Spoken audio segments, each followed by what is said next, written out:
ವ್ಯಾಖ್ಯಾ ಮುದ್ರಾ ಕರಸರಸಿಜೈ ಪುಸ್ತಕಂ ಶಂಖಚಕ್ರೆ ಬಿಭ್ರದ್ಭಿನ್ನ ಸ್ಫಟಿಕರುಚಿರೆ ಪಂಡರೀಕೆ ನಿಷನ್ನಃ ಅಮ್ಲಾನಶ್ರೀನಮೃತ ವಿಶದೇನಂಶ ವಿಪ್ಲಾವಯನ್ಮಾಮಾವಿರ್ಭೂಯಾದನಗಮಹಿಮಾ ಮಾನಸೇ ವಾಗಧೀಶಃ. ನಮಸ್ತೆ ಪ್ರಾಣೇಶ ಪ್ರಣತ ವಿಭವಾಯಾಮ ನಿಮಗಾಹ ನಮಸ್ವಾಮಿನ್ ರಾಮಪ್ರಿಯತಮನುಮನ್ ಗುರುಗುಣ ನಮಸ್ತುಭ್ಯಂ ಭೀಮ ಪ್ರಬಲತಮ ಕೃಷ್ಣೇಷ್ಟ ಭಗವನ್ ನಮಃ ಶ್ರೀಮನ್ಮಧ್ವ ಪ್ರದಿಶ ಸುದೃಶನ್ನೋ ಜಯ ಜಯ ಶ್ರೀ ಗುರುಭ್ಯೋ ನಮಃ. ನಾರಾಯಣಂ ಸುರಗುರುಂ ಜಗದೀಕನಾಥಂ ಭಕ್ತಪ್ರಿಯಂ ಸಕಲಲೋಕ ನಮಸ್ಕೃತಂಚ ತ್ರೈಗುಣ್ಯವರ್ಜಿತಮಜಂ ವಿಭುಮಾದ್ಯಮೀಶಂ ವಂದೇ ಭವಗ್ನಂ ಅಮರಾಸುರಸಿದ್ಧವಂದ್ಯಂ ನಾರಾಯಣಂ ನಮಸ್ಕೃತ್ಯ ನರಂಚೈವ ನರೋತ್ತಮಂ ದೇವೀಂ ಸರಸ್ವತೀಂ ವ್ಯಾಸಂ ತಥೋ ಜಯಮುದೀರೇ. ವೇದವ್ಯಾಸುರ ಮಹಾಭಾರತದ ಚಿಂತಕರಿಗೆ ವಂದನೆಗಳು. ಶಾಂತಿ ಪರ್ವದ 447ನೆಯ ಪ್ರವಚನ. ಮತ್ತೆ ವಸಿಷ್ಠರು ಜನಕರಾಜನಿಗೆ ವಿದ್ಯೆಯ ಮತ್ತು ಅವಿದ್ಯೆಯ ಬಗ್ಗೆ ಹೇಳುತ್ತಾ ಭಗವಂತನನ್ನು ವಿದ್ಯೆಯನ್ನಾಗಿ ಏಯಂ ವಿದ್ಯಾಮಯ ಅಂತ ಹೇಳಿಕೊಳ್ಳುವ ಶ್ರುತಿಯ ಹಿನ್ನೆಲೆಯಲ್ಲಿ ತಿಳಿಸಿಕೊಡುತ್ತಾನೆ. ಅಂದರೆ ಮುಂದಕ್ಕೆ ತತ್ವಗಳಲ್ಲಿ ಅವ್ಯಕ್ತವನ್ನು ಅವಿದ್ಯೆ ಅಂತ ಹೇಳುತ್ತಾ ಅದೇ ತಿಳಿಯಬೇಕಾದ್ದು, ತಿಳಿಯಲು ಕಾರಣವಾಗುವಂಥದ್ದು ಅನ್ನುವ ಚಿಂತನೆ ಜೊತೆಯಲ್ಲಿ ವಿದ್ಯಾ ಶಬ್ದವನ್ನು ಪ್ರಯೋಗ ಮಾಡುತ್ತಾ ಕರ್ಮೇಂದ್ರಿಯಾಣಂ ಸರ್ವೇಷಾಂ ವಿದ್ಯಾ ಬುದ್ಧೀಂದ್ರಿಯಂ ಅಂತ. ಕರ್ಮೇಂದ್ರಿಯಗಳಿಗೆ ಜ್ಞಾನೇಂದ್ರಿಯಗಳು ವಿದ್ಯೆಯನ್ನು ಅನಿಸ್ತವೆ. ಯಾಕೆಂದರೆ ಜ್ಞಾನ ಸಾಧನಗಳಾದ್ರಿಂದ ಅಂತ. ಹಾಗೆಯೇ ಮುಂದೆ ಜ್ಞಾನೇಂದ್ರಿಯಗಳಿಗೆ ಹೇಳುವಾಗ ಅವುಗಳಿಗಾಗುವ ಬುದ್ಧೀಂದ್ರಿಯಾಣಾಂಚ ತಥಾ ವಿಶೇಷ, ಅವುಗಳಿಗೆ ಶಬ್ದಾದಿಗಳ ವಿಷಯಗಳ ಬಗ್ಗೆ ವಿದ್ಯಾಸ್ಥಾನವನ್ನು ಹೇಳುತ್ತಾರೆ. ಹೀಗೆ ಮುಂದುವರಿಯುತ್ತಾ ವಿಶೇಷಾಣ ಮನಃ, ಅವುಗಳಿಗೆ ವಿದ್ಯಾ ಅಂತ ಅನಿಸಿಕೊಳ್ಳುವಂಥದ್ದು ಮನಸ್ಸುಂಟಲ್ಲ, ಮನಸ್ಸಃ ಪಂಚಭೂತಾನಿ, ಮನಸ್ಸಿಗೆ ಬಂದಾಗ ಅಂದರೆ ಒಂದಕ್ಕೊಂದು ಹೇಗೆ ಮಿಗಿಲಾಗಿ ಹೋಗ್ತದೆ ಅಂತ ಕೊನೆಗೆ ದೇವರನ್ನು ಹೇಳ್ತದೆ ಎನ್ನುವುದನ್ನು ತೋರಿಸಿಕೊಡ್ಲಿಕ್ಕೆ ಪಂಚಭೂತಗಳಿಗಾಗುವಾಗ ಅಹಂಕಾರಸ್ತು ಭೂತಾನಾಂ ಅಂತೇಳಿ ಭೂತಗಳನ್ನು ಸೃಷ್ಟಿ ಮಾಡಿದ್ದು ಅಹಂಕಾರ. ಆದ್ದರಿಂದ ಅದಕ್ಕೆ ಆ ಸ್ಥಾನವನ್ನು ಕೊಟ್ಟರು. ಅಹಂಕಾರಸ್ಯ ಬುದ್ಧಿ ತತ್ವಕ್ಕೆ ಬಂದ್ರಲ್ಲ. ಯೋ ಬುದ್ಧೇ ಪರತಸ್ತುತಃ ಇದ್ದದ್ರಿಂದ ಬುದ್ಧೇ ಪ್ರಕೃತಿರವ್ಯಕ್ತಂ. ಬುದ್ಧಿ ತತ್ವವನ್ನು ನಾವು ಜೀವಾಭಿಮಾನಿಯಾಗಿ ಅಂತ ತಿಳ್ಕೊಂಡ್ರೆ ಚತುರ್ಮುಖನನ್ನು ಅನುಸಂಧಾನಕ್ಕೆ ತಂದರೆ ಅವನಿಗೂ ವಿದ್ಯಾಸ್ಥಾನದಲ್ಲಿರುವಂತೆ ಅವ್ಯಕ್ತಳು ಪ್ರಕೃತಿಯೂ ಆಗಿದೆ. ಪ್ರಕೃತಿಗೆ ಅವ್ಯಕ್ತಸ್ಯ ಪರಂಪ್ರಾಹು ವಿದ್ಯಾಂ ಚ ಪಂಚವಿಂಶಕಂ. ಅವ್ಯಕ್ತಳಿಗೆ 25ನೇ ತತ್ವ ಅನಿಸಿಕೊಂಡ ಭಗವಂತನೇ. ಹೀಗೆ ಬಹಳ ಸುಂದರವಾಗಿ ಭಗವಂತೆಯಾಗಿ ವಿದ್ಯಾಸ್ಥಾನದಲ್ಲಿ ನಿಲ್ತಾನೆ, ವಿದ್ಯೆ ಅನಿಸಿಕೊಳ್ಳುತ್ತಾನೆ ಎನ್ನುವುದಕ್ಕೆ ಅವರು ಇಂದ್ರಿಯಗಳಲ್ಲಿ ವ್ಯಾಪಾರವನ್ನು ನಡೆಸಿಕೊಡತಕ್ಕಂಥ ಚಿಂತನೆಯಲ್ಲಿ ನಾನು ತಿಳ್ಕೊಳ್ಳುತ್ತೇನೆ ಅನ್ನತಕ್ಕಂಥ ಎಚ್ಚರ ಬರುವಂತೆ ಮಾಡಿಕೊಳ್ಳುವ ನೆಲೆಯಲ್ಲಿ ಹೇಳ್ತಾ ಒಂದಕ್ಕೊಂದು ಪೂರಕವಾಗಿ ಕಾರಣವಾಗಿ ತಂದರು. ಹೀಗೆ ಎಲ್ಲರಿಗೂ ಅನುಸಂಧಾನಕ್ಕೆ ಚಿಂತನೆಗೆ ಕಾರಣನಾಗಿ ನಿಂತವ. ಸರ್ವಸ್ಯ ಸರ್ವಮಿತ್ಯುಕ್ತಂ ಜ್ಞೇಯಂ ಸರ್ವಂ ಜ್ಞೇಯಂ. ಎಲ್ಲ ಜ್ಞಾನದಲ್ಲಿಯೂ ಮಿಗಿಲಾದ ಜ್ಞಾನವಾಗಿ ತಿಳಿಯಲು ಯೋಗ್ಯವಾದವನು, ಎಲ್ಲರಿಗೂ ತಿಳಿಯಲು ಯೋಗ್ಯವಾದವನು ಅನ್ನೋ ನೆಲೆಯಲ್ಲಿ ಭಗವಂತನನ್ನು ಚಿಂತನೆಯಲ್ಲಿ ತರುತ್ತಾರೆ. ಆದ್ದರಿಂದ ಮತ್ತೆ ಅಷ್ಟೇ ಅಲ್ಲದೆ ನಮಗೆ ತಿಳಿಯಬೇಕಾದವನು ಭಗವಂತ ಎನ್ನುವುದು ಸತ್ಯ, ಎಲ್ಲವನ್ನು ತಿಳಿದವನು ಎನ್ನುವ ನೆಲೆಯಲ್ಲಿ ಭಗವಂತನು ಅದು ಸತ್ಯ. ವಿಜ್ಞಾತ ಪಂಚವಿಂಶಕಃ ಅಂತ ಸಮಗ್ರವಾದ ಅರಿವುಳ್ಳವನು ಅದು ಭಗವಂತ. ಹಾಗಾಗಿ ಎಲ್ಲರಿಗೂ ತಿಳಿಯಬೇಕಾದವನು ಅದು ಭಗವಂತ. ಈ ನೆಲೆಯಲ್ಲಿ ಭಗವಂತನ ಬಗ್ಗೆ ಚಿಂತನೆಯನ್ನು ಕೊಡುತ್ತಾ ಇನ್ನು ಕ್ಷರ ಮತ್ತು ಅಕ್ಷರಗಳ ಬಗ್ಗೆ ಕೇಳಿದ್ದವ. ಸಾಂಖ್ಯಯೋಗದಂತೆ ವಿದ್ಯೆಗಳಂತೆ ಕ್ಷರ ಅಕ್ಷರಗಳ ಬಗ್ಗೆಯೂ ತತ್ವಗಳನ್ನು ಕೇಳಿದ್ದರಿಂದ ಅದರ ಬಗ್ಗೆಯೂ ಮಾತಾಡ್ತಾ ಈಗ ನಾವು ತತ್ವಗಳ ಲಕ್ಷಣದ ನೆಲೆಯಲ್ಲಿ ಕ್ಷರ ಮತ್ತು ಅಕ್ಷರವನ್ನು ಹೇಳಲಿಕ್ಕೆ ಬರ್ತದೆ. ಸಹಜ. ಈಗ ಕಾಲ ಅದು ಕಳಿತದ ಕೇಳಿದರೆ, ಅಂದರೆ ಕಾಲಕ್ಕೆ ನಾಶ ಉಂಟಾ ಅಂತ ಕೇಳಿದರೆ, ಕಾಲಕ್ಕೆ ನಾಶ ಅಂದ್ರೆ ಏನು? ನಾಳೆ ಎನ್ನುವುದು ಇಲ್ಲ ಆಗ್ತದ. ಹಾಗಾಗಿ ಕಾಲ ನಿತ್ಯ ಅಂತಾಯ್ತು. ಆದರೆ ಕಾಲ ಕಳೆಯುವುದಿಲ್ವ? ಕಳೆದು ಹೋದ ಕಾಲ ಅಂತ ಹೇಳೋದಿಲ್ವ ನಾವು? ಹಾಗಾದರೆ ಕಾಲ ಅನಿತ್ಯ ಆಯ್ತಲ್ಲ, ಸಾಯ್ತಲ್ಲ? ಹೌದು. ಹಾಗೆ ಏನಾಯಿತು? ಅದು ಅವಯವತಃ ಅನಿತ್ಯ ಆಗ್ತದೆ. ನಾಳೆಯ ಕಾಲ ಇಂದಿಗೆ ನಾಳೆ ಅದು, ಆದರೆ ಅದು ನಾಳೆಗೆ ಅಂದಿಗೆ ಆಗ್ತದೆ. ಇಂದಿನ ಕಾಲ ನಾಳೆಗೆ ಕಳೆದದ್ದಾಗ್ತದೆ. ಹಾಗಾಗಿ ಒಂದೇ ಕಾಲಕ್ಕೆ ತ್ರಿಕಾಲದ ಗುಣಲಕ್ಷಣಗಳಿರ್ತವೆ. ನಾಳೆಗೆ ಇಂದು ಆಗ್ತದೆ, ನಾಡದ್ದಿಗೆ ಅಂದು ಆಗ್ತದೆ ಅಂತ. ಹಾಗಾಗಿ ಮುಂದು, ಇಂದು, ಅಂದು ಅನ್ನುವ ನೆಲೆಯಲ್ಲಿ ಒಂದೇ ಕಾಲವು ಗತಿಸಲ್ಪಟ್ಟು ಮುಂದೆಂದೂ ಅದು ಬರುವುದೇ ಇಲ್ಲ. ನೀವು ಹೆಸರಿನಿಂದ ಅದನ್ನು ತರಬಹುದು, ಆದರೆ ಆಗುವುದಿಲ್ಲ. ಈಗ ಇಂದಿನ ವಾರ ಅದು ಶನಿವಾರ ಇಟ್ಟುಕೊಳ್ಳಿ, ಅದು ಕಳೆಯಿತು ಅಂದರೆ ನಾವಿಲ್ಲಪ್ಪ ಮುಂದೆ ಶನಿವಾರ ಬರ್ತದೆ ಅಂತೇಳಿ. ಆದರೆ ಶುಕ್ಲ ಪಕ್ಷದ ಶನಿವಾರ ಅದು ಮುಂದಕ್ಕೆ ಬರುವುದಿಲ್ಲ. ಅಷ್ಟೇ ಅಲ್ಲದೆ ಅದು ಪುಷ್ಯ ಮಾಸದ ಶನಿವಾರ ಆದರೆ ಬರುವುದಿಲ್ಲ. ಇನ್ನು ಅದು ವಿಶ್ವಾವಸುವಿನ ಪುಷ್ಯಮಾಸರಾದರೆ ಇನ್ನೊಮ್ಮೆ ವಿಶ್ವಾವಸ ಬರಲಿಕ್ಕೆ ನಾವು ಮತ್ತೊಂದು 50-60 ವರ್ಷ ಕಾಯಬೇಕು. ಸರಿ, ಆಗ ಕಲಿಯುಗದ 5126ನೆಯ ವಿಶ್ವಾವಸು ಅಂದಾಗ ಅದು ಆಗುವುದಿಲ್ಲ. ಮುಂದಿನ ವಿಶ್ವಾವಸು ಕಲಿಯುಗದ 200 ಹತ್ತಿರದಲ್ಲಿ ಇರ್ತದೆ ವರ್ಷ. ಇಲ್ಲ ನಾವು ಕಲಿಯುಗವನ್ನೇ ಮತ್ತೆ ನೋಡುತ್ತೇವೆ, ಒಳ್ಳೆಯದು. ಆಗ ನಾವು ಕೇಳುತ್ತೇವೆ, ಇದು 28ನೆಯ ಕಲಿಯುಗದ ಅಂತೇವೆ. ನೀವು ಮುಂದೆ ನೋಡುವಂಥದ್ದು 29ನೇ ಕಲಿಯುಗ ಆಗ್ತದೆ. ಅಷ್ಟೇ ಅಲ್ಲದೆ ವೈವಸ್ವತ ಮನ್ವಂತರದ ಅಂತ ಹೇಳಿಬಿಟ್ರೆ ಇನ್ನೊಂದು ವೈವಸ್ವತ ಮನ್ವಂತರ ನಾವು ಬ್ರಹ್ಮನ ಮಗದೊಂದು ದಿನದಲ್ಲಿ ನೋಡಬೇಕಾಗುತ್ತೆ. ಅದರಲ್ಲಿ ನಾವು ಬ್ರಹ್ಮನ ವರ್ಷವನ್ನು ಲೆಕ್ಕ ಹಾಕಿಬಿಟ್ರೆ ಚತುರ್ಮುಖ ಬ್ರಹ್ಮನ 51ನೆಯ ವರ್ಷದ 2ನೆಯ ದಿನದ ಅಂತ ಲೆಕ್ಕ ಹೇಳಿದರೆ ಅದು ಮತ್ತೆ ಈ ಚತುರ್ಮುಖನ 51ನೆಯ ವರ್ಷದ 2ನೇ ದಿನ ಇನ್ನೊಮ್ಮೆ ಬರುವುದಿಲ್ಲ. ಇನ್ನೊಂದು ಚತುರ್ಮುಖ ಬರಬೇಕಾಗ್ತದೆ. ಇನ್ನೊಂದು ಚತುರ್ಮುಖ ಅಂದರೆ ಮಗದೊಂದು ಬ್ರಹ್ಮಾಂಡ ಅನ್ನುತ್ತದೆ. ಹೀಗಾಗಿ ನಾವು ಮತ್ತೆ ಅದುವೇ ಬರಲಿಕ್ಕೆ ಆಗುವುದಿಲ್ಲ. ಯಾಕೆ ಅಂದರೆ ಈ ಬ್ರಹ್ಮನೇ ಅಲ್ಲ ಆಗ್ತಾನಾಗ. ನಮಗೆ ಈ ಬ್ರಹ್ಮನ ಅಂತ ಹೇಳಿಬಿಟ್ರೆ ಈ ಬ್ರಹ್ಮ ಇನ್ನೊಮ್ಮೆ ಸೃಷ್ಟಿಯಲ್ಲಿ ಬರುವುದೇ ಇಲ್ಲ. ಅವ ಮುಕ್ತನಾಗಿ ಹೋಗ್ತಾನೆ. ಇನ್ನೊಮ್ಮೆ ಈ ಬ್ರಹ್ಮನಿಗೆ ಬ್ರಹ್ಮಾಂಡದ ಸೊತ್ತಿಗೆ ಸಿಗುವುದೇ ಇಲ್ಲ. ಹೀಗೆ ಬಹಳ ಚಂದವಾಗಿ ಕ್ಷರ ಮತ್ತು ಅಕ್ಷರಗಳ ಬಗ್ಗೆ ಹೇಳಲಿಕ್ಕೆ ಹೋದಾಗ ಅದೊಂದು ಸಾಪೇಕ್ಷವಾದ ನೆಲೆಯಲ್ಲಿ ಅದರ ಲಕ್ಷಣವನ್ನು ಹೇಳಲಿಕ್ಕಾಗ್ತದೆ. ಹಾಗಾಗಿ ನಾವು ಜೀವನನ್ನಾಗಲಿ ದೇವರನ್ನಾಗಲಿ ಅಥವಾ ಜೀವಕ್ಕೆ ಸಂಬಂಧಪಟ್ಟಂತೆ ಪ್ರಕೃತಿಯನ್ನಾಗಲಿ, ಪ್ರಕೃತಿಯು ಕ್ಷರ ಸರ್ವಾಣಿ ಭೂತಾನಿ ಅಂದಾಗ ಅಕ್ಷರವಾಗಿ ಪ್ರಕೃತಿಯನ್ನು ಮಾತ್ರ ಮಾತಾಡಿಸಿಕೊಂಡಾಗ ದೇವರು ಎಲ್ಲಿದ್ದಾನೆ ಕೇಳ್ತೇವೆ ನಾವು. ಆಗ ಪ್ರಕೃತಿ ಕೋಟಿಯಲ್ಲಿ ದೇವರನ್ನು ಹೇಳಬೇಕಾಗತ್ತೆ. ಆದರೆ ಪ್ರಕೃತಿಯು ಕ್ಷರ ಆಗುವುದಿಲ್ಲವೇ?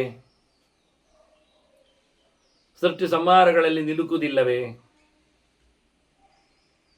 ಆದ್ದರಿಂದ ಪ್ರಕೃತಿಯಲ್ಲಿ 2 ಮುಖವನ್ನು ನೋಡಬೇಕದಕ್ಕೆ. ಜಡ ಪ್ರಕೃತಿ, ಜೀವ ಪ್ರಕೃತಿ ಅಂತ, ಚೇತನ ಪ್ರಕೃತಿ ಅಂತ, ಚಿತ್ ಪ್ರಕೃತಿ ಅಂತ. ಜೀವ ಪ್ರಕೃತಿ ಅಂದರೆ ಆ ಚಿತ್ ಪ್ರಕೃತಿಯಲ್ಲಿ ಆಗತಕ್ಕ ಬದಲಾವಣೆಗಳಲ್ಲಿ ಈಗ ನಾವು ಲಕ್ಷ್ಮಿಗೆ ಭಗವಂತ ಈಗ ಸೃಷ್ಟಿಯಾದಿಗಳನ್ನೆಲ್ಲ ನಡೆಸಿಕೊಡ್ತಾನೆ ಅಂತ ಹೇಳ್ತೇವೆ ಎಲ್ಲರಿಗೆ. ಹಾಗಾದರೆ ಲಕ್ಷ್ಮಿಗೆ ಸೃಷ್ಟಿ ಸಂಹಾರ ಉಂಟ ಇಲ್ಲವೇ? ಅವಳಾಗಾದ್ರೆ ಅದರಲ್ಲಿ ಇಲ್ಲ ಆಗ್ತಾಳಲ್ಲೇ? ಹೌದು. ಬ್ರಹ್ಮಾಂಡದ ಲಯದಂತೆ ಬ್ರಹ್ಮಾಂಡದ ಸೃಷ್ಟಿಯಂತೆ ಅಲ್ಲ. ಮತ್ತು ಆಕೆಗೆ ಭಗವಂತನಲ್ಲಿಯೇ ಪೂರ್ಣವಾದ ರಮಣೆ ಎನ್ನುವುದು ಲಯ ಇದ್ದ ಹಾಗೆ ಅಂತ, ಅಂದರೆ ಲಕ್ಷಣವನ್ನು ಬದಲಾಯಿಸ್ತೇವೆ. ಹಾಗೆ ಸೃಷ್ಟಿಯಲ್ಲಿ ಆಕೆ ತೊಡಗುವುದು ಎನ್ನುವುದೇ ಅವಳಿಗೆ ಸೃಷ್ಟಿ ಅಂತ ಹೇಳಲಿಕ್ಕೆ ಶುರು ಮಾಡುತ್ತೆ. ಅದರಂತೆ ಕ್ಷರಾಕ್ಷರ ಲಕ್ಷಣಗಳಲ್ಲಿ ಇಬ್ಬರೂ ಸಹ ಉಭಾವೇತವು ಕ್ಷರವು ಉಕ್ತವು, ಇಬ್ಬರೂ ಕ್ಷರ ಆಗಬಹುದು. ಜೀವ ಯಾಕೆ ಕ್ಷರ ಆಗ್ತಾನೆ? ಅವನು ನಶ್ವರ ಆಗುವುದೇ ಅಲ್ಲಲ್ಲ, ಅವನು ಶಾಶ್ವತ ಅಲ್ಲ. ಕೃಷ್ಣ ಹೇಳಿದ್ನಲ್ಲ, ಯಾವ ಕಾಲದಲ್ಲಿಯೂ ಜೀವನಿಗೆ ನಾಶ ಇಲ್ಲ. ಅಚ್ಚೇದ್ಯೋಯಂ ಅದಾಖ್ಯೋಯಂ ಹೇಳುತ್ತ ಪಂಚಭೂತಗಳಷ್ಟೇ ನಾಶಕ್ಕೆ ಸಮರ್ಥಗಳು. ಹಾಗೆ ನಿತ್ಯ ಸರ್ವಗತ ಸ್ಥಾಣು ರಚಲೋಯಂ ಹೇಳಲಿಲ್ವ? ಒಂದೊಮ್ಮೆ ದೇವರು ಬಿಂಬನಾದರೆ ಪ್ರತಿಬಿಂಬವು ನಿತ್ಯವೇ ಆಗಬೇಕಲ್ಲ. ಪ್ರತಿಬಿಂಬ ಇಲ್ಲ ಆಗುವುದಿಲ್ಲಲ್ಲ, ಉಪಾಧಿಯ ನಿತ್ಯತ್ವವನ್ನು ಒಪ್ಪಿದಾಗ. ಹೀಗಾಗಿ ದೇವರ ಧರ್ಮ ಅವನಲ್ಲಿ ಉಂಟು ಹೇಳಿದರೆ, ಪ್ರತಿಬಿಂಬದಲ್ಲಿ ಉಂಟು ಹೇಳಿದರೆ ಅವನು ಅಕ್ಷರ ಆಗಲೇಬೇಕಲ್ಲ, ಕ್ಷರ ಅಲ್ಲಲ್ಲ. ಸರಿ, ಜೀವಕ್ಷರ ಅಲ್ಲ, ದೇವರು ಕ್ಷರ ಅಲ್ಲ, ಇಬ್ಬರೂ ನಿತ್ಯರೇ. ಮತ್ತೆ ನಾವು ಜೀವನನ್ನು ಕ್ಷರ ಯಾಕೆ ಹೇಳೋದು? ಶರೀರ ಕ್ಷರಣಾತ್ ಕ್ಷರಾಹ ಅಂತ ಹೇಳಲಿಲ್ವ? ದೇಹ ಕಳ್ಕೊಳ್ತಾನೆ ಅಂತ. ಸರಿ, ಜೀವನಿಗೆ ದೇಹ ಬಂದಾಗ ದೇವರಿಗೂ ದೇಹ ಬಂದಾಗೆ ಅಲ್ವಾ? ಆ ದೇಹದಲ್ಲಿ ದೇವರು ಇರುವುದಿಲ್ವಾ? ದೇವರಿಲ್ಲದ ದೇಹ ಇರ್ತದ? ತತ್ಸೃಷ್ಟವಾದ ದೇವಾನು ಪ್ರಾವಿಶತ್ ಅಂತ. ಹೀಗಾಗಿ ಜೀವ ಹೇಗೆ ದೇಹದೊಳಗೆ ಹೋದರೂ ದೇಹವನ್ನು ಬಿಡುವ ಮೂಲಕ ಆತನಿಗೆ ಸಾವು ಇಲ್ಲದಿದ್ದರೂ ದೇಹವನ್ನು ಕಳ್ಕೊಂಡದ್ದರಿಂದ ಅವನನ್ನು ಕ್ಷರ ಅಂತ ನಾವು ಕರಿತೇವೆಯೋ, ಹಾಗೆ ಜೀವರೊಟ್ಟಿಗೆ ದೇವರು ಹೋಗಿದ್ದಾನೆ, ಅವರು ಆ ದೇಹವನ್ನು ಕಳ್ಕೊಂಡಿದ್ದಾನೆ, ಅದರಿಂದ ಅವನು ಕ್ಷರ ಆಗ್ಬೋದು. ಈ ಅರ್ಥದಲ್ಲಿ ಆಗ್ಬೋದು. ಆದರೆ ಜೀವನಿಗೆ ದೇಹವನ್ನು ಕಳ್ಕೊಂಡದ್ದರಿಂದ ನಷ್ಟ ಇದೆ, ದೇವರಿಗೆ ಆ ದೇಹವನ್ನು ಕಳ್ಕೊಂಡದ್ರಿಂದ ಏನು ನಷ್ಟ ಇಲ್ಲ. ಜೀವರಿಗೆ ದೇಹವನ್ನು ಹೊತ್ಕೊಂಡದ್ರಿಂದ ಲಾಭ ಇದೆ, ದೇವರಿಗೆ ದೇಹವನ್ನು ಬಂದದ್ರಿಂದ ಏನು ಲಾಭವೂ ಇಲ್ಲ. ಮತ್ತ್ಯಾಕೆ ದೇವರು ಬಂದ ಅಲ್ಲಿ ಕೇಳಿದರೆ, ಆ ಜೀವನನ್ನು ಆ ದೇಹದಲ್ಲಿ ಕುಣಿಸ್ಲಿಕ್ಕೆ, ವ್ಯಾಪಾರ ಮಾಡಿಸ್ಲಿಕ್ಕೆ ತೇನವೆನ ತೃಣಮಪೆನ ಚಲತಿ ಅಂತ ಅಂತರ್ಯಾಮಿಯಾಗಿ ಬಂದಿದ್ದಾನೆ. ಹಾಗಾಗಿ ಅವನು ಬಂದದ್ದು, ಅಲ್ಲಿ ನೆಲೆಗೊಂಡದ್ದು ಅವನ ಇರವಿನಲ್ಲಿ, ಸ್ವಾತಂತ್ರ್ಯದಲ್ಲಿ. ಜೀವನಿಗೆ ಹಾಗಿಲ್ಲ. ಆದರೆ ನಾವು ಇರುವವನನ್ನು, ಬದ್ಧನನ್ನು ಇರುವುದು ಅಂತ ಹೇಳ್ತೇವೆ ಹೊರತು ಬಂದು ಹೋಗುವವನನ್ನಲ್ಲ. ಆದರೂ ನಿಮಗೆ ಕ್ಷರಧರ್ಮ ಉಂಟು ಹೇಳೋದಾದರೆ ಓಕೆ ಅಂದರು, ಉಂಟು ಹೇಳ್ತಾರೆ. ಉಭವೇತವು ಕ್ಷರವು ಪ್ರೋಕ್ತವು ಉಭವೇತವು ಜನ ಕ್ಷರವು, ಆಯ್ತಲ್ಲ. ಇಬ್ಬರೂ ಕ್ಷರರೇ, ಇಬ್ಬರೂ ಅಕ್ಷರರೇ. ಯಾಕೆ? ಅನಾದಿನಿಂದನೂ ಏತವು, ಇಬ್ಬರಿಗೂ ಹುಟ್ಟಿಲ್ಲ, ಇಬ್ಬರಿಗೂ ಸಾವಿಲ್ಲ. ಆ ಅರ್ಥದಲ್ಲಿ ನೀವು ಅಕ್ಷರ ಹೇಳಿದರೆ ಆದೀತು. ಇಬ್ಬರೂ ಬರ್ತಾರೆ, ಇಬ್ಬರೂ ಹೋಗ್ತಾರೆ ಹೇಳಿದರೆ ಆ ಲೆಕ್ಕದಲ್ಲಿ ಕ್ಷರ ಹೇಳಿದ್ರು ಆದೀತು. ಉಭವೇವ ಈಶ್ವರವು ಮತವು. ಮತ್ತು ಈಶ್ವರ ಯಾರು? ಈಶ್ವರ ಯಾರು ಅಂದರೆ ಸಮರ್ಥ ಅಂತ ಅರ್ಥದಲ್ಲಿ, ಒಡೆಯ ಅಂತ ಅರ್ಥದಲ್ಲಿ. ಶ್ರೀಮಂತ ಹೇಳಿದಾಗಿದ್ದು ಶಬ್ದಾರ್ಥ. ಶ್ರೀಮಂತ ಯಾರು? ಶ್ರೀಮಂತ ಅಂದರೆ ದುಡ್ಡುಳ್ಳವ. ಸರಿ, ಹಾಗಾದರೆ ಎಲ್ಲರೂ ಶ್ರೀಮಂತರೇ? ಯಾಕೆಂದರೆ ಎಲ್ಲರಲ್ಲಿ ದುಡ್ಡುಂಟು, ದುಡ್ಡು ಯಾರಲ್ಲಿಲ್ಲ. ಹಾಗಾದರೆ ಎಲ್ಲರೂ ಶ್ರೀಮಂತರಾದರೆ ಬಡವರೇ ಇಲ್ಲ. ಮತ್ತೇನು? ಅಲ್ಲ, ಬೆಗ್ಗರ್ ಅಂದರೆ ಏನರ್ಥ? ಬೇಡುವವ. ಏನುಂಟು ಅವನಲ್ಲಿ? ದುಡ್ಡುಂಟು, ಮತ್ತೆ ಆಯ್ತಲ್ಲ ಶ್ರೀಮಂತ. ಏನು ಬೇಡಿದ್ದಾನ? ಬೆಗ್ಗರಿ, ಎಲ್ಲರೂ ಬೆಗ್ಗರೇ ಅಲ್ವಾ? ಯಾರು ಬೆಗ್ಗರಲ್ಲ? ಪಾರ್ಟಿ ಫಂಡ್ ಮಾಡಿ ಕೊಡಿ ಅಂತಾರೆ, ಅದು ಬೆಗ್ಗರೆ, ಬೆಗ್ಗಿಂಗೆ. ಮತ್ತೇನು? ಕಟ್ಟಡ ಕಟ್ಟಲಿಕ್ಕೆ ಡೊನೇಷನ್ ಕೊಡಿ ಅಂತಾರೆ, ಅದು ಬೆಗ್ಗಿಂಗ್. ಮತ್ತೆಂಥದ್ದು? ಕೇಳಿದ್ದು ಅಂತ ಅರ್ಥ ಅಲ್ಲ, ಶಬ್ದ ಎಂತ. ಹಾಗಾದರೆ ಕೇಳುವುದರಿಂದ ಬಡವ ಅಂತ ಹೇಳುವುದಿಲ್ಲ, ಶ್ರೀಮಂತ, ದುಡ್ಡಿತ್ತು. ಹಾಗೆ ಆ ಲೆಕ್ಕದಲ್ಲಿ ಎಂಥದೋ ಒಂದು ಗುಣಲಕ್ಷಣವನ್ನು ಹೇಳ್ತಾ ಶ್ರೀಮಂತಿಕೆಯನ್ನು ಹೇಳಿದ ಹಾಗೆ ಇಬ್ಬರು ಈಶ್ವರರೇ, ಇಬ್ಬರು ಒಡೆಯರೇ. ಎಲ್ಲಿಗೆ? ಅವರವರಿಗೆ. ಜೀವನನ್ನು ಈಶಾ ಅಂತ ಕರೆದದ್ದುಂಟು. ಯಾವಾಗ ಅಂದರೆ ಜಡೇಶನಾದದ್ದಕ್ಕೆ. ಅವನು ಜಡದ ಮೇಲಿನ ಅವನಿಗೆ ಪಾರುಪತ್ಯ ಉಂಟು ಅಂತ. ಸ್ವಯಂ ಅವನ ದೇಹವೇ ಅವನದ್ದು ಜಡ, ಅದರ ಮೇಲೆ ಅವನಿಗೆ ಪ್ರಭುತ್ವ ಉಂಟು ಎನ್ನುವುದು ಸತ್ಯ. ಬೇಕಾದಾಗ ಅವನು ತನ್ನ ದೇಹವನ್ನು ದುಡಿಸಿಕೊಳ್ತಾನೆ, ಬೇಡಾದಾಗ ಅದನ್ನು ಮಲಗಿಸಿ ಬಿಡುತ್ತಾನೆ. ಮಾತಾಡಬೇಕು ಅಂದಾಗ ಮಾತಾಡ್ತಾನೆ, ಕೊಡಬೇಕು ಅಂದಾಗ ಕೊಡ್ತಾನೆ, ಹಿಡಿಬೇಕು ಅಂದಾಗ ಹಿಡಿತಾನೆ. ಯಾಕಿದು? ಅದು ಪ್ರಭುತ್ವ ಅಲ್ಲೋ ಅದು. ಅದಕ್ಕೂ ಭಗವಂತನ ತತ್ರ ತತ್ರ ಸ್ಥಿತೋ ವಿಷ್ಣು ತತ್ವ ಶಕ್ತಿ ಪ್ರಬೋಧಯನ್ ಎನ್ನುವುದುಂಟು, ಸತ್ಯ ಇರಲಿ. ಆದರೆ ದೇವರ ಸಂಕಲ್ಪಕ್ಕೆ ಅನುಗುಣವಾದ ಸಂಕಲ್ಪ ಮಾಡತಕ್ಕಂಥ ಮುಕ್ತಾದಿಗಳಲ್ಲಿ, ದೇವತೆಗಳಲ್ಲಿ, ಸಾತ್ವಿಕರಲ್ಲಿ ಸಹಜ ಅಲ್ವ? ಹೀಗಾಗಿ ಈಶ್ವರ ಅಂತ ಹೇಳಿ, ಇಲ್ಲ ಬಿಡಿ, ಲೋಕದಲ್ಲಿ ರಾಜರಿಲ್ವ? ಅವರು ಈಶ್ವರರಲ್ವ? ನಾವು ಗೋಮಟನನ್ನು ಗೋಮಟೇಶ್ವರ ಅಂತೇವೆ. ಮತ್ತೆಂತ? ನಮಗೆ ಈಶ್ವರ ಅಂತ ತಕ್ಷಣ ಎಂಥದ್ದು? ಲಿಂಗ ಮಾತ್ರ ನೆನಪಾಗಬೇಕಾ? ಹಾಗಾಗಿ ಜನರಿಗೆಲ್ಲ ಉಡುಪಿಯಲ್ಲಿ ಚಂದ್ರಮೌಳೀಶ್ವರ ಉಂಟು ಹೇಳಿ, ಪಕ್ಕದಲ್ಲಿ ಅನಂತೇಶ್ವರ ಉಂಟು ಹೇಳಿ, ಅನಂತೇಶ್ವರ ಅಂದರೆ ಅವನು ಈಶ್ವರ ಅಂದರೆ ಶಿವಪ್ಪ ಅಂತ ಮಾಡಿಬಿಡ್ತಾರೆ. ಹಾಗಾದರೆ ಗೋಮಟೇಶ್ವರ ಅಂದರೆ ಶಿವಪ್ಪನ? ವೆಂಕಟೇಶ್ವರ ಅಂದರೆ ಶಿವಪ್ಪ ಆಗ್ತಾನ?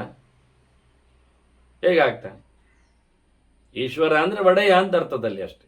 ಅನಂತನಿಗೆ ಒಡೆಯ, ಅನಂತ ಆತನ, ಅನಂತ ಪದ್ಮನಾಭ ಅವನು ನಾರಾಯಣ. ಮತ್ತೆ ಚಂದ್ರೇಶ್ವರ ಅದ ಹೆಸರು. ಚಂದ್ರನಿಗೆ ಒಡೆಯ ಅದು ಶಿವಪ್ಪ. ಹಾಗೆ ಈಶ್ವರ ಶಬ್ದದಲ್ಲಿ ಒಡೆಯ ಬಂದತ್ತು. ಇಲ್ಲಾದರೆ ಚಂದ್ರಮೌಳೀಶ್ವರ ಎನ್ನುವಲ್ಲಿ ಒಡೆಯ ಅರ್ಥ ಇಲ್ಲ. ಈಶ್ವರ ದೇವಸ್ಥಾನ ಅಷ್ಟೇ ಸಾಕು. ಚಂದ್ರಮೌಳಿ ಯಾಕೆ? ಚಂದ್ರಮೌಳಿ ಅಂದರೆ ಚಂದ್ರ ತಲೆಯಲ್ಲಿ ಉಳ್ಳವ ಅಂತ ಅರ್ಥ. ಅವನ ಹೆಸರೇ ಚಂದ್ರಮೌಳಿ ಅಂತ, ಶಿವನ ಹೆಸರದು ಇನ್ನೊಂದು. ಮತ್ತು ಚಂದ್ರಮೌಳಿಯಾಗಿ ಗಣಪತಿಯನ್ನು ಕೆಲವೊಮ್ಮೆ ಗಮನಿಸ್ತಾರೆ, ಗುರುತಿಸ್ತಾರೆ, ಫಾಲಚಂದ್ರ ಅಂತ ಹೇಳ್ತಾರೆ. ನಿಜವಾಗಿ ಅದಲ್ಲ. ಅವನ ಹಣೆಯಲ್ಲಿ ಚಂದ್ರ ಇಲ್ಲ, ಅವನ ಹಣೆ ಚಂದ್ರನಾಗಿ ಉಂಟು ಅಂತ ಒಂದು ದೃಷ್ಟಿಯಿಂದ ಹೇಳಲಿಕ್ಕೆ ಹೋದರೆ. ಆನೆಯ ತಲೆ ಆದ್ದರಿಂದ ಆನೆಯ ಫಾಲ ಅಂದರೆ ಅದು ಲಲಾಟ ಮೇಲಕ್ಕೆ, ಹಣೆ ಹಾಗೆ ಇರಲಿಕ್ಕೆ ಹೋಗಿ ಅರ್ಧಚಂದ್ರ ಲಲಾಟೋ ಎಂ ಹೇಳಿ ಪೂರ್ಣಚಂದ್ರ ನಿಭಾನನಃ ಅಂತ ಹೇಳಿ ಮೋರೆಯನ್ನು ಲಕ್ಷಣವಾಗಿ ಚಂದ್ರನನ್ನು ಗುರುತಿಸಿ ಒಂದೊಮ್ಮೆ ಕವಿಗಳು ಹೆಣೆಯುವುದಾಗಿದ್ದರೆ, ಹಣೆ ಹೇಗೆ ಉಂಟು ಅಂತ ಹೇಳಿದರೆ ಅದು ಅರ್ಧಚಂದ್ರನ ಹಾಗೆ ಉಂಟು.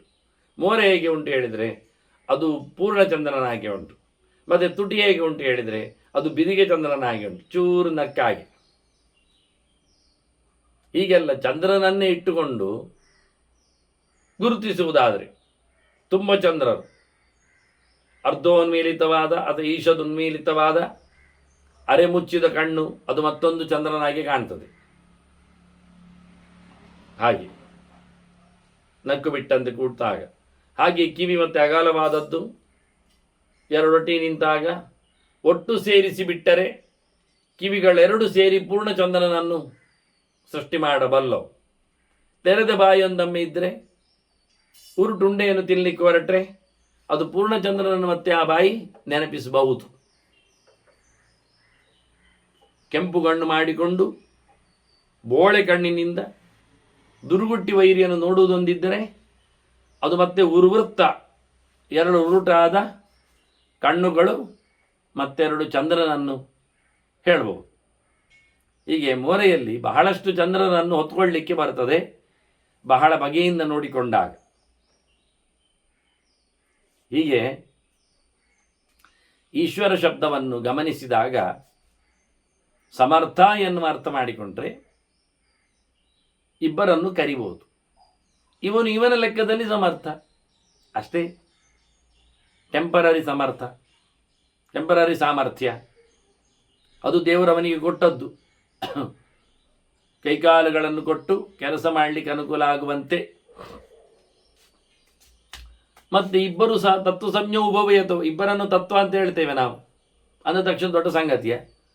ಸ್ವತಂತ್ರ ಸ್ವತಂತ್ರಂಚ ದ್ವಿದಂತಸ್ತ್ವಮಿಷ್ಯತೆ ಅಂತ ಹೇಳಲಿಲ್ವ ಸಾಂಖ್ಯರು? ತತ್ವ ವಿವೇಕಿಗಳು, ತತ್ವ ಸಂಖ್ಯಾಕರು, ಎರಡು ತತ್ವ ಇದೆ, ಸ್ವತಂತ್ರಂ ಪರತಂತ್ರಂಚ ಅಂತ. ಎರಡು ತತ್ವವೇ, ತಿಳಿಯಬೇಕಾದ ಸಂಗತಿಯೇ.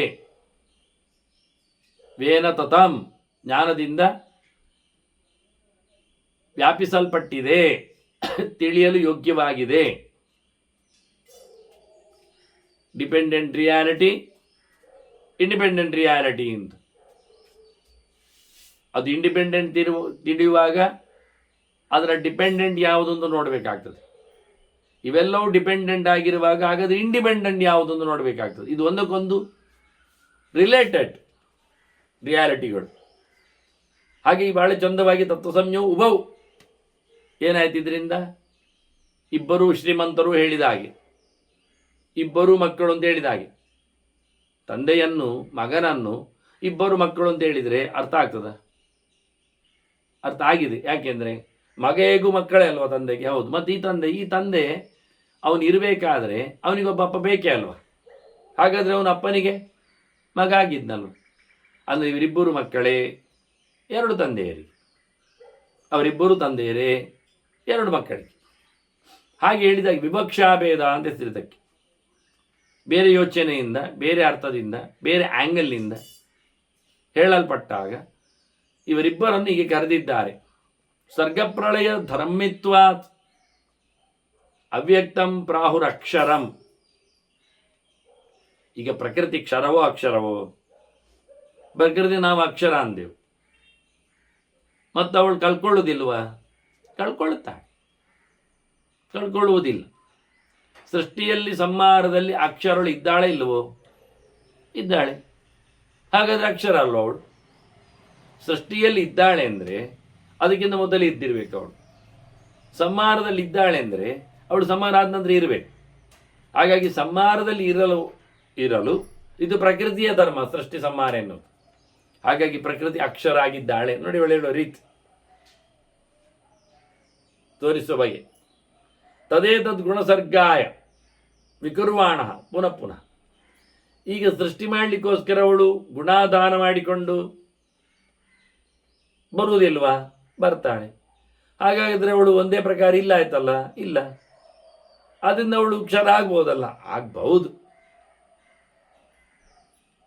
ಆದರೆ ಪರ್ಮನೆಂಟ್ ಪೂರಾ ಸ್ವರೂಪತಃ ಅವಳಿಗೆ ನಾಶಾದಿಗಳು ಇರುವುದಿಲ್ಲ.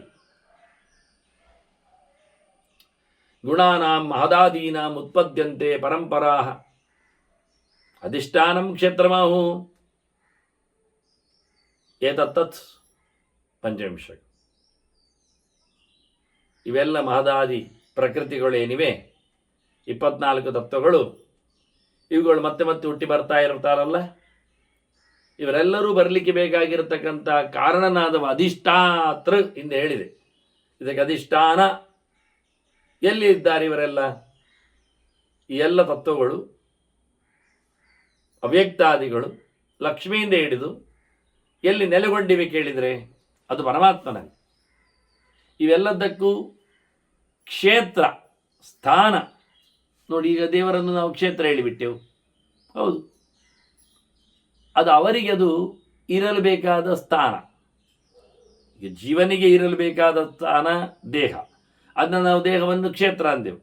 ಇದಂ ಶರೀರಂ ಕೌಂತೆಯ ಕ್ಷೇತ್ರವಿದ್ಯ ವಿಧೀಯತೆ ಅಂತ. ಹಾಗೆ ಸಮಸ್ತ ತತ್ವಗಳಿಗೆ, ಬ್ರಹ್ಮಾದಿಗಳಿಗೆ, ಲಕ್ಷ್ಮಿಯಾದಿಗಳಿಗೆ ಇರಲು ತಾಣ ಯಾವುದು ಕೇಳಿದರೆ ಅದು ದೇವರು. ಹಾಗಾದರೆ ದೇವರು ಅವರಿಗೆ ಕ್ಷೇತ್ರ. ಆದರೆ ನಮ್ಮ ಕ್ಷೇತ್ರ ದೇಹ ಅದು ನಾಶ ಆಗ್ತದೆ. ಇದು ನಮಗೆ ಒಬ್ಬೊಬ್ಬರು ಇಂಡಿವಿಜುವಲ್ ಕೊಟ್ಟ ದೇಹ, ಅವರವರದ್ದು ನಾಶ ಆಗ್ತದೆ, ಅವರವರದ್ದು ಉಪಯೋಗಕ್ಕೆ ಬರ್ತದೆ, ಅವರವರ ಸಾಧನೆ ಆಗ್ತದೆ. ಇದು ಸಮಗ್ರವಾದ ಸಕಲ ಜೀವರಿಗೆ ಕ್ಷೇತ್ರವಾದದ್ದು ಭಗವಂತ. ಹಾಗಾಗಿ ಅವರು ಕಳ್ಕೊಳ್ಳಿಕ್ಕೆ ಇರುವುದಿಲ್ಲ. ಅವರದ್ದು ಅದರ ಒಳಗೆ ಅವರದ್ದು ಇಂಡಿವಿಜುವಲ್ ದೇಹ ಬೇರೆ ಇದೆ, ಇದು ಸಮಷ್ಟಿಯಾದದ್ದು. ಹಾಗಾಗಿ ಎಲ್ಲದಕ್ಕೂ ಗ್ರೌಂಡ್ ಆಗಿ ಕಾರಣನಾಗಿ ನಿಂತುವ ಭಗವಂತ ಇದ್ದಾನೆ. ಇಲ್ಲಿ ಎಲ್ಲ ಜೀವನನ್ನು, ಪ್ರಕೃತಿಯನ್ನು, ಭಗವಂತನನ್ನು, ಜೊತೆಯಲ್ಲಿ ಇತರ ಬ್ರಹ್ಮಾದಿ ತತ್ವಗಳನ್ನು, ಅದರ ಎಡೆಯಲ್ಲಿ ಜಡ ಪ್ರಕೃತಿಯನ್ನು, ಜಗತ್ತನ್ನು ಒಟ್ಟು ಮಾಡಿ ಸಾಂಖ್ಯಶಾಸ್ತ್ರದ ಹಿನ್ನೆಲೆಯಲ್ಲಿ ವಿದ್ಯಾಸ್ಥಾನಗಳಾಗಿ ಚಿಂತನೆಯನ್ನು ತಂದಾಗೆ ಕ್ಷರ ಅಕ್ಷರಗಳ ಪ್ರಭೇದಗಳಲ್ಲಿ ತಂದಿದ್ದಾರೆ ವಾಸ್ತವವಾಗಿ. ಹಾಗಾಗಿ ಇದು ಸಮ್ಮುಗ್ಧವಾಗಿ ಹೇಳಿದ ಪಾಠ, ಸಂಕೀರ್ಣವಾದ ಚಿಂತನೆ ವಾಸ್ತವ. ಇದು ಭಾರತಕ್ಕೆ ಒಪ್ಪುವ ಕಥೆಯು. ಯಾಕೆಂದರೆ 10 ಅರ್ಥಗಳ ಸಾಧ್ಯತೆ ಉಳ್ಳ ಭಾರತದಲ್ಲಿ ಅನೇಕ ಅರ್ಥಗಳ ಆಯಾಮಕ್ಕಾಗಿ ಇವನ್ನ ಹೇಳ್ತಾರೆ. ಕೆಲವೊಮ್ಮೆ ಇದು ಜೀವಪರವಾಗಿ ಹೇಳಿದಾಗ ನಾನು ಮುಂದಕ್ಕೆ ಇದರ 2 ಪ್ರಕಾರದ ತದ್ವಿರುದ್ಧವಾದ 2 ಪ್ರಕಾರದ ಚಿಂತನೆಗಳನ್ನು ಹೇಗೆ ಕೊಡ್ತದೆ ಎನ್ನುವ ಉದಾಹರಣೆಯನ್ನು ಕೊಡ್ತೇನೆ. ಹಾಗೆ ಇಲ್ಲಿ ಎಲ್ಲ ಕೆಲವೊಮ್ಮೆ ಜೀವನನ್ನು ಹೇಳಿದ ಹಾಗೆ, ಕೆಲವೆಡೆ ದೇವರನ್ನು ಹೇಳಿದ ಹಾಗೆ, ಗೊತ್ತಾಗದ ಹಾಗೆ ಸ್ಲೈಟ್ ಪಟಕ್ಕನೆ ಹಾರ್ತಾರೆ ಮಾತುಗಳಲ್ಲಿ. ಹಾಗೆ ತದ್ಗುಣಸರ್ಗಾಯ ಹೇಳಿದ ಹಾಗೆ ಇಲ್ಲಿ ಯದಾತು ಗುಣಜಾಲಂ ತತ್ಸ್ ಅವ್ಯಕ್ತಾತ್ಮನಿ ಸಂಕ್ಷಿಪೇತ್ ತದಾ ಸಹ ಗುಣೈಸ್ತೈಸ್ತು ಪಂಚವಿಂಶಃ ವಿಲೀಯತೆ. ಈಗ ಪರಮಾತ್ಮನಿಗೂ ಲಯವನ್ನು ಹೇಳುತ್ತಾರೆ.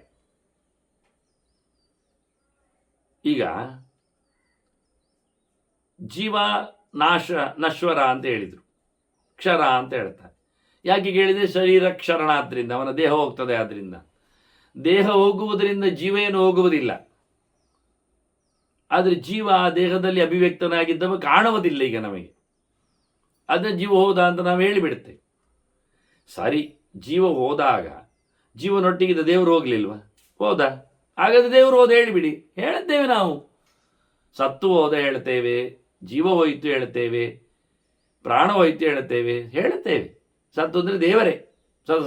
ಅಕ್ಷರಂ ಹೇಳ್ತಾ ಓಂ ತತ್ಸದಿತಿ ನಿರ್ದೇಶ ಅಂತ ಅದನ್ನು ಇಲ್ಲಿ ಹೇಳ್ತಾರೋ. ಯದಾತ್ ಗುಣಜಾಲಂ ತತ್ ಅವ್ಯಕ್ತಾತ್ಮನಿ ಸಂಕ್ಷಿಪೇತ್. ಅವ್ಯಕ್ತವು ತನ್ನಲ್ಲಿ ಈ ಜಗತ್ತನ್ನು ಸಂಕೋಚ ಮಾಡಿದಾಗ ತದಾ ಸಹ ಗುಣೈಸ್ತೈಸ್ತು ಪಂಚವಿಂಶಃ ಪ್ರಲೀಯತೆ. ಆಗ ಅದರೊಟ್ಟಿಗೆ ಪರಮಾತ್ಮನೂ ಲೀನಗೊಳ್ಳುತ್ತಾನೆ. ಇದು ಬೆಳೆದಾಗ, ಪ್ರಕೃತಿ ಬೆಳೆದಾಗ ಅದರೊಳಗೆ ಭಗವಂತ ಬೆಳೆದಿದ್ದ. ತತ್ಸೃಷ್ಟವಾದ ದೇವಾನುಪ್ರಾವಿಶತ್ ಅಂತ ಆ ಸೊತ್ತುಗಳು ಒಳಗಿಂದ ಒಳಗೆ ಲಯವನ್ನು ಪಡೆದಾಗ ದೇವರು ಸಂಕೋಚನಾದ. ಸಂಕೋಚ ಅಂದರೆ ಅದೇ ಅರ್ಥ ಅಲ್ಲ. ದೇವಸ್ಥಾನ ಕಟ್ಟಿರ್ತಾರೆ, ಕೊನೆಗೆ ವೈಭವದ ಪೂಜೆ ಪುನಸ್ಕಾರಗಳು ಆಗಿರ್ತವೆ. ಎಲ್ಲೋ ಎಂದೋ ಯಾವಾಗ ಅದನ್ನು ಚಂದ ಮಾಡಬೇಕು, ಹಳತಾಗಿದೆ, ಬ್ರಿಟ್ಲಾಗಿದೆ, ಜೀರ್ಣವಾಗಿದೆ ಅಂದಾಗ, ಅದನ್ನು ಹೊಸತ್ತು ಚೆಂದ ಮಾಡಿ ಕಟ್ಟಬೇಕು ಅಂದಾಗ ಸ್ವಲ್ಪ ಸಮಸ್ಯೆ ಆಗ್ತದೆ. ದುಡ್ಡಿನದ್ದಲ್ಲ, ಕೆಲಸದ್ದಲ್ಲ. ಮತ್ತೆ ಬಿಚ್ಚುವುದು ಎಲ್ಲಿಂದ ಅಂತ, ಯಾಕೆ ಅಂತ, ಹೇಗೆ ಅಂತ, ಯಾಕೆ ಬಿದ್ದಲ್ಲಿ ಕಟ್ಟುವುದಲ್ವ? ಹಾಗಾಗುವುದಿಲ್ಲ. ಯಾಕೆ ಅಂದರೆ ವೈಭವದ ಪೂಜೆ ಪುನಸ್ಕಾರ ಆಗ್ತಿದ್ದ ದೇವಸ್ಥಾನದಲ್ಲಿ ಇಡೀ ದೇವಸ್ಥಾನವೇ ದೇವರ ಪ್ರತೀಕವಾಗಿರ್ತದೆ.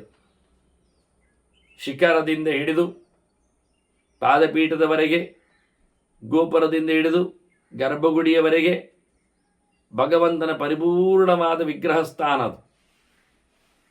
ಹಾಗಾಗಿ ಎಲ್ಲಿ ಮುಟ್ಟುವುದಾದರೂ ವಿಶೇಷವಾದಂತಹ ದೇವರ ಅನುಗ್ರಹ ಬೇಕಾಗ್ತದೆ. ಆಗ ನಾವೇನು ಮಾಡುತ್ತೇವೆ ಅಂದರೆ, ದೇವಸ್ಥಾನದ ಸುತ್ತಮುತ್ತಲು ನೆಲೆಗೊಂಡ ಎಲ್ಲ ದೇವರ ಏನೊಂದು ವಿಶೇಷ ಸನ್ನಿಧಿ ಇದೆ, ಅದನ್ನೆಲ್ಲ ಒಂದೇ ಕಡೆ ಗರ್ಭಗುಡಿಯ ನಡುವೆ ನಿಂತ ವಿಗ್ರಹದಲ್ಲಿಯೇ ಆ ಶಕ್ತಿಗಳು ಪೂರ್ತಿ ಸೇರಿಬಿಡುವಂತೆ ಸಂಕೋಚ ಅಂತ ಮಾಡ್ತೇವೆ.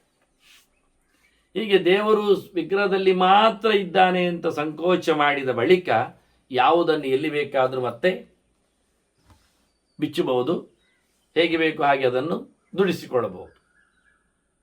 ಇದರಂತೆ ಜಗತ್ತು, ಪ್ರಕೃತಿ ತನ್ನ ಗುಣಗಳನ್ನೆಲ್ಲ ಉಪಸಂಹಾರ ಮಾಡಲಿಕ್ಕೆ ನಿಂತಾಗ ಅಲ್ಲಿ ತುಂಬಿರತಕ್ಕ ಎಲ್ಲ ದೇವತಾ ಶಕ್ತಿಗಳು ಅಂದರೆ ಭಗವತ್ ಶಕ್ತಿಗಳು, ಭಗವದ್ ರೂಪ ವಿಶೇಷಗಳು ವಿಡ್ರಾ ಆಗ್ತವೆ. ಬೇರೆ ಬೇರೆ ಕಡೆಯಲ್ಲಿ ಗೋಪುರಾದಿಗಳಲ್ಲಿ ನಿಂತ ಭಗವಂತನ ಬೇರೆ ಬೇರೆ ರೂಪಗಳಿವೆ. ಅವೆಲ್ಲವೂ ಒಂದೇ ರೂಪದಲ್ಲಿ ಮತ್ತೆ ಮರ್ಜ್ ಆಗ್ತದೆ. ಹೀಗೆ ಚಿಂತನೆ ಮಾಡುವ ಕ್ರಮ. ಹಾಗೆ ಗುಣ ಗುಣೇಶು ಲೀಯಂತೆ ತದೈಕ ಪ್ರಕೃತಿ ಭವೇತ್. ಹೀಗೆ ಎಲ್ಲವೂ ಒಂದರೊಳಗೊಂದು ಇನ್ಸರ್ಟ್ ಆದಾಗ ಆಗ ಪ್ರಕೃತಿ ಒಂದೇ ಆಗಿಬಿಡುತ್ತದೆ. ಅದೇ ಮೂಲ ಪ್ರಕೃತಿಯ ಚಿಂತನೆಯನ್ನು ತರುವ ಕ್ರಮ. ಹೀಗೆ ಬಹಳ ವಿಚಿತ್ರವಾಗಿ ಚಿಂತನೆಗಳು ಸಾಗಿದಾಗ ಲಯವನ್ನು ಉಲ್ಲೇಖ ಮಾಡುವಂಥ ಕ್ಷೇತ್ರೇ ಸಂಪ್ರಲೀಯತೆ ಅನ್ನುವ ಹಾಗೆ ಚಿಂತನೆಯನ್ನು ಕೊಟ್ಟರು. ಅದರಂತೆ ತದಾ ಕ್ಷರತ್ವಂ ಪ್ರಕೃತಿ ಗಚ್ಚತೆ ಗುಣ ಸಂಹಿತ. ಪ್ರಕೃತಿಯು ತನ್ನತನವನ್ನು ವಿಸ್ತಾರವಾಗಿರುವುದನ್ನು ಕಳ್ಕೊಂಡಾಗ ಅದಕ್ಕೆ ನಾವು ಕ್ಷರ ಆಗ್ತೇವೆ ಅಂತಲೂ ಹೇಳುತ್ತೇವೆ. ನಿರ್ಗುಣತ್ವಂಚವೈ ದೇಹ ಗುಣೇಶು ಅಪ್ರತಿವರ್ತನಾತ್. ಈಗ ವೈ ದೇಹ ಅಂತ ಕರೆದಿದ್ದಾನೋ, ವೈ ಹೇಳಿ ದೇಹ ಗುಣೇಶು ಅಂತ ಹೇಳ್ತಾನೋ ಗೊತ್ತಿಲ್ಲ. ಎರಡೂ ನಡೆಯುತ್ತದೆ. ದೇಹ ಗುಣೇಶು ಅಪ್ರತಿವರ್ತನಾತ್ ಅಂತ ಹೇಳ್ತಾ ದೇಹದ ಗುಣಗಳಲ್ಲಿ ಬಾರದೇ ಇರುವುದರಿಂದ ಅಂತ ಅರ್ಥ ಮಾಡಲಿಕ್ಕೆ ಆಗ್ತದೆ. ನಿರ್ಗುಣತ್ವ ಹೇಳಲಿಕ್ಕೆ ಬರ್ತದೆ. ನಿರ್ಗುಣತ್ವಂಚ ವೈದೇಹ, ಓ ಜನಕರಾಜನೇ, ವಿದೇಹದ ಅರಸನೇ ಅಂತ ಕರೆದು ಗುಣೇಶು ಅಪ್ರತಿವರ್ತನಾತ್ ಅಂತೇಳಿ ಗುಣದಲ್ಲಿ ಸೇರದೇ ಇರುವುದರಿಂದ ಅಂತಲೂ ಹೀಗೆ ಶಬ್ದಗಳನ್ನು ಚಮತ್ಕಾರದಲ್ಲಿ ತಿಳಿಸಿ ಹೇಳಲಿಕ್ಕೂ ಆಗ್ತದೆ. ಏನು ಕರೆದು ಹೇಳಿದ್ದಾನ ಅರ್ಥ ಆಗುವುದಿಲ್ಲ. ಅದರಂತೆ ಕ್ಷೇತ್ರಜ್ಞಾನ ಪರೀಕ್ಷೆಯಾತ್. ಕ್ಷೇತ್ರಜ್ಞ ವಾಸ್ತವವಾಗಿ ದೇಹಗಳೆಲ್ಲ ಇಲ್ಲ ಅಂತ ಆಗಿಬಿಟ್ರೆ ನೋಡಿ, ಯೋಚನೆ ಮಾಡಿ ಎಷ್ಟು ಚೆನ್ನಾಗಿರುತ್ತೆ ಅಂತ. ಕ್ಷೇತ್ರಜ್ಞ ಅಂದರೆ ಯಾರು? ಇದಂ ಶರೀರಂ ಕೌಂತೆಯ ಕ್ಷೇತ್ರವಿತ್ಯ ವಿಧೀಯತೆ ಅಂತ ಹೇಳ್ತಾ ಕೃಷ್ಣ ಹೇಳುತ್ತಾನೆ, ಕ್ಷೇತ್ರಜ್ಞ ಅಹಮೇವ ಅಂತಾನೆ. ಸರ್ವಕ್ಷೇತ್ರೇಶು ಭಾರತ ಅಂತ, ಎಲ್ಲ ಕ್ಷೇತ್ರಗಳನ್ನು ತಿಳಿದವ ನಾನು ಅಂತ. ಹಾಗಾದರೆ ಎಲ್ಲ ಕ್ಷೇತ್ರಗಳು ಈಗ ನಾಶ ಆಯಿತು, ದೇಹ ನಾಶ ಆಯಿತು, ಜೀವರು ಬೇರೆ ಆಗಿ ಹಾರಿ ಹೋದರು. ಈಗ ಕ್ಷೇತ್ರಜ್ಞ ಎಲ್ಲಿದ್ದಾನೆ? ಕ್ಷೇತ್ರವೇ ಇಲ್ಲದಿದ್ದಾಗ ಕ್ಷೇತ್ರವನ್ನು ತಿಳ್ಕೊಂಡು ಮಾಡುವುದಾದ್ರೆ ಏನುಂಟು? ನಷ್ಟವಾದ ಕ್ಷೇತ್ರದ ಬಗ್ಗೆ ಅರಿವುಂಟು ಅಂತ ಹೇಳಿಕೊಂಡು ದೇವರನ್ನು ಯಾರನ್ನು ಕರೆಯುವುದು ನಾವು? ಆದ್ದರಿಂದ ಕ್ಷೇತ್ರದ ಜ್ಞಾನದ ಪರೀಕ್ಷೆಯ ಆದದ್ದರಿಂದ ನಾವು ಕ್ಷೇತ್ರಜ್ಞನನ್ನು ಸಹ ಏವಮೇವ ಕ್ಷೇತ್ರಜ್ಞ, ಕ್ಷೇತ್ರಜ್ಞನನ್ನು ನಾವು ಇಲ್ಲೇ ಹೇಳ್ತೇವೆ ಬೇಕಾದರೆ. ಪ್ರಕೃತಿಯ ನಿರ್ಗುಣಸ್ತ್ವೇಷ. ನಿಜವಾಗಿ ಭಗವಂತನು ನಿರ್ಗುಣ, ಗುಣತ್ರಯ ದೂರ, ಪ್ರಕೃತಿಯಲ್ಲೂ ಇಲ್ಲದ್ದೇ. ಅದು ಇಟ್ಟುಕೊಳ್ಳುವಂಥದ್ದು, ಅದನ್ನು ತಲೆ ಮಾಡುವಂಥದ್ದು ಇನ್ನೊಬ್ಬರಿಗೆ. ಇನ್ನೊಬ್ಬರಲ್ಲಿ ಇಲ್ಲ ಅಲ್ವಾ? ಸಹಜವಾಗಿ ಜೀವನಲ್ಲಿ ಉಂಟಾ? ಇಲ್ಲ. ಹಾಗಾಗಿ ಪ್ರಕೃತಿ ಬಂಧದಿಂದಾಗಿ ಅವನಿಗೆ ಗುಣತ್ರಯ ಬಂದದ್ದು. ಅದರಿಂದ ಸಹಜವಾಗಿ ಗುಣತ್ರಯದಿಂದ ದೂರನಾದವ ಜೀವ ದೇವರ ಹಾಗೆ. ಆದರೆ ಪ್ರಕೃತಿ ಬಂಧದಲ್ಲಿ ಸೇರ್ಲಿಕ್ಕೋಗಿ ದೇಹಧರ್ಮ ಇರಲಿಕ್ಕಾಗಿ ಅವನು ಗುಣಾತೀತನಾಗಿ ಕಾಣುವುದಿಲ್ಲ. ಆದ್ದರಿಂದ ಕ್ಷರತತ್ವದ ನೆಲೆಯಲ್ಲಿ ಬರ್ತಾನವನು. ಕ್ಷರೋಭವತ್ಯೇಷ ತದಾ ಯದಾ ಗುಣವತಿ ಮಿತಃ. ಗುಣ ಇಲ್ಲದ ಗುಣವುಳ್ಳ ಪ್ರಕೃತಿಯಲ್ಲಿ ಸೇರುವ ಮೂಲಕ ಇವನು ತನ್ನ ನಾಶವನ್ನು ಮಾಡಿಕೊಳ್ಳುತ್ತಾನೆ. ಪ್ರಕೃತಿಯಂತೂ ಅಭಿಜಾನಾತಿ ನಿರ್ಗುಣತ್ವಂ ತಥಾತ್ಮನಃ.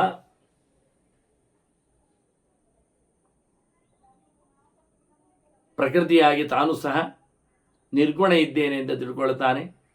ತದಾ ವಿಶುದ್ಧೋ ಭವತಿ ಪ್ರಕೃತೇ ಪರಿವರ್ಜನಾತ್. ಪ್ರಕೃತಿ ಧರ್ಮದಿಂದ ದೂರ ಹೋದಾಗವ ಶುದ್ಧನಾಗ್ತಾನೆ ಜೀವ. ಅವನಿಗೆ ಇಷ್ಟರವರೆಗೆ ತಾನು ಅಂತ ಗೊತ್ತಿರಲಿಲ್ಲ. ಅನ್ಯೋಯಮಿತಿ ಯದಾ ಬುಧ್ಯತಿ ಅನ್ಯೇಯಮಿತಿ ಯದಾ ಬುಧ್ಯತಿ ಬುದ್ಧಿಮಾನ್. ನಾನು ಬೇರೆ ಪ್ರಕೃತಿ ಬೇರೆ ಅನ್ನುವುದು ಅರ್ಥ ಆಗುವವರೆಗೆ ಅವನಿಗೆ ಇಲ್ಲಿಯ ಧರ್ಮದಿಂದ ಬಿಡುಗಡೆ ಆಗುವುದಿಲ್ಲ. ಹೇಗೆ ಕೇಳಿದರೆ ಅದು ವಿಚಿತ್ರವಾದಂಥ ಒಂದು ವ್ಯವಸ್ಥೆ ಇದೆ ಜೀವನದ್ದು. ಅವನು ಮಿಶ್ರನಾಗಿದ್ದಾನೆ ಪ್ರಪಂಚದಲ್ಲಿ. ತದೇಶೋ ಅನ್ಯತಾಮೇತಿ ನಚ ಮಿಶ್ರಕ್ಷತಾಂ ವ್ರಜೇತ್. ವಾಸ್ತವವಾಗಿ ನಾನು ಬೇರೆ ಅಂದಾಗ ಅವನು ಮಿಶ್ರನಾಗುವುದಿಲ್ಲ. ಮನುಷ್ಯನಲ್ಲಿರತಕ್ಕಂಥ ಕಾಯಿಲೆಗೆ ಮದ್ದು ಕೊಟ್ಟಾಗ ಆ ಕಾಯಿಲೆಯ ಮದ್ದಿನಿಂದಾಗಿ ಅವನಲ್ಲಿರತಕ್ಕಂಥ ಕೆಲವು ಅಂಶಗಳು ಹ್ರಾಸ ಆದಾಗ ಅವನು ಅಳುವುದಿಲ್ಲ. ಯಾಕೆ ಕೇಳಿದರೆ ಅದು ಕಾಯಿಲೆಗ್ರಸ್ತವಾದದ್ದು ಹೋದದ್ದಕ್ಕೆ ಅಂತ ತಿಳ್ಕೊಂಡು. ಅಷ್ಟರವರೆಗೆ ಅವನು ಕಾಯಿಲೆಗ್ರಸ್ತವಾದ ವಸ್ತು ಅದು ಅಂತ ತಿಳ್ಕೊಂಡಿರಲಿಲ್ಲ. ಹಾಗಾಗಿ ಅಭಿಮಾನ ಹುಟ್ಟಿಸಿಕೊಂಡಿದ್ದ. ಈಗ ಅದನ್ನು ಕಳ್ಕೊಳ್ಳುವುದರಿಂದ ಸಂತೋಷ ಪಡ್ತಾನೆ, ಒಪ್ಪಿಬಿಡುತ್ತಾನೆ. ರೋಗಗ್ರಸ್ತವಾದ ಈಗ ಕೂದಲಿನ ಮೇಲೆ ಅಭಿಮಾನ ಅಷ್ಟೇ, ಅದೇನು ವಿಶೇಷ ಅಲ್ಲ. ಆದರೂ ಕೂದಲನ್ನು ಕತ್ತರಿಸುವಾಗ ಅದಕ್ಕೆ ಅವನಿಗೆ ಅಭಿಮಾನದಿಂದಾಗಿ ನೋವುಂಟಾಗ್ತದೆ, ಸಂಕಟ ಆಗ್ತದೆ, ಮಾನಸಿಕವಾಗಿ ಖಿನ್ನನಾಗ್ತಾನೆ. ಅದು ರೋಗಗ್ರಸ್ತವಾಗಿದೆ ಅಂದಾಗ ಅದನ್ನು ಕತ್ತರಿಸಿಕೊಳ್ಳುತ್ತಾನೆ ತಾನಾಗಿ. ಅದರಂತೆ ರೋಗದ ದೇಹದ ಒಳಗೂ ಸಹ. ಹೀಗಾಗಿ ಅವನು ತಾನು ಅಲ್ಲ, ತನ್ನದಲ್ಲ ಎನ್ನತಕ್ಕ ಎಚ್ಚರ ಆದಾಗ ಅದು ಯಾವಾಗ ಆಗ್ತದೆ, ಹೇಗಾಗ್ತದೆ, ಅದರ ಕಥೆ ಏನು ಅಂದರೆ ಅದಕ್ಕೊಂದು ದೃಷ್ಟಾಂತ ನೋಡಿ. ಒಂದು ಮೀನು ನೀರಿನಲ್ಲಿ ಆರಾಮವಾಗಿ ತಿರುಗ್ತಾ ಇರ್ತದೆ. ಆಗ ಬಲೆ ಬಂದಾಗ, ಜಾಲ ಬಿದ್ದಾಗ ಅಥವಾ ಕೊಕ್ಕಿ ಸಿಕ್ಕಿದಾಗ ಅದು ತಾನು ಅದರ ಜೊತೆಯಲ್ಲಿ ಸಮರ್ಪಿಸಿಕೊಂಡ್ರೆ ಬಹಳ ಚೆನ್ನಾಗಿದೆ ಈ ಬಲೆ, ಒಳಗೋಗಿವರೆಗೆ ಬರುವ, ಆಚಿಂದ ಈಚೆ ತಿರುಗುವ ಅಂತ ತಿರುಗ್ತಾ ಇದ್ದರೆ ಅದು ಅದನ್ನು ಹಿಡಿದಾಗ್ತದೆ. ಹಾಗೆ ನಮ್ಮದು ಈ ಪ್ರಕೃತಿ ಜಾಲದಲ್ಲಿ ಮನುಷ್ಯ ಸಿಕ್ಕಿದ್ದಾನೆ, ಅದು ಬಂಧನ ಅಂತ ಅವನಿಗೆ ಗೊತ್ತಿಲ್ಲ. ಹಾಗಾಗಿ ಸಿಕ್ಕಿಬಿಡುತ್ತಾನೆ ಮೀನಿನಂತೆ. ಆ ಮೀನಿಗೆ ಮತ್ತೊಂದು ನೀರಿಗೆ ಹೋಗ್ಬೋದು, ಅದು ಗೊತ್ತಿಲ್ಲ, ಅದು ದಡ್ಡ. ಈ ಆಶಯದಲ್ಲಿ ಜನ ಉಪದ್ರ ಕೊಡ್ತಾ ಇದ್ದಾರೆ, ಜಲಾಶಯದಲ್ಲಿ ಬೆಸ್ತರಿದ್ದಾರೆ.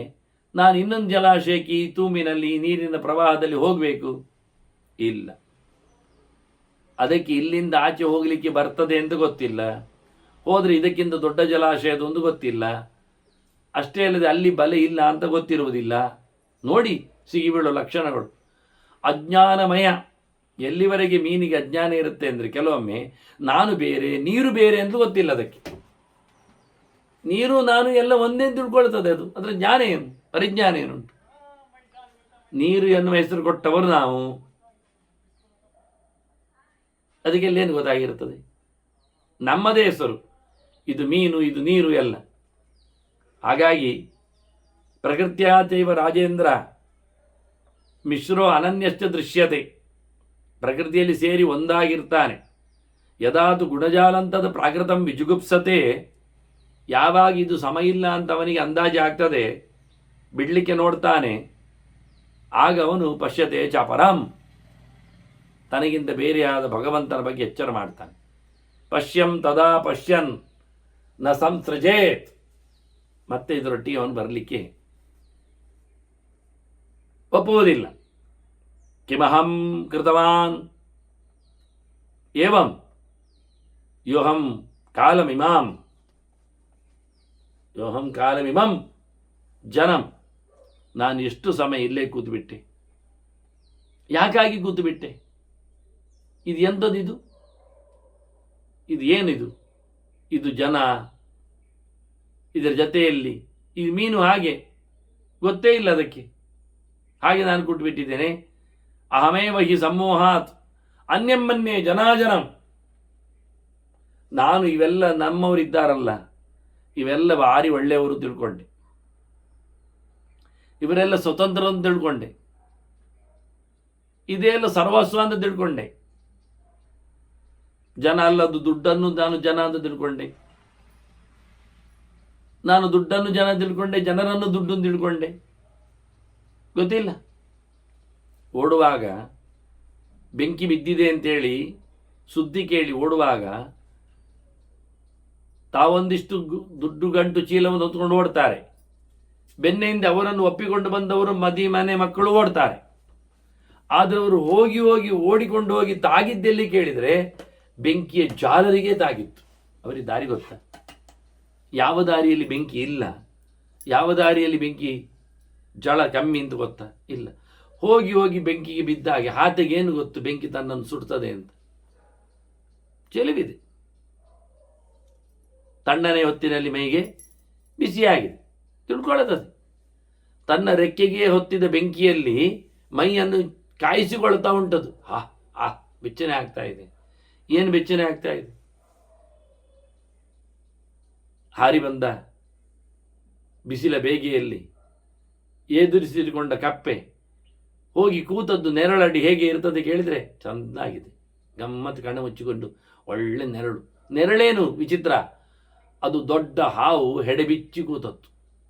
ಆ ಹೆಡೆಯ ನೆರಳು, ಆ ನೆರಳು ಅದಕ್ಕೆ ಗಮ್ಮತ್ತಾಗಿದೆ.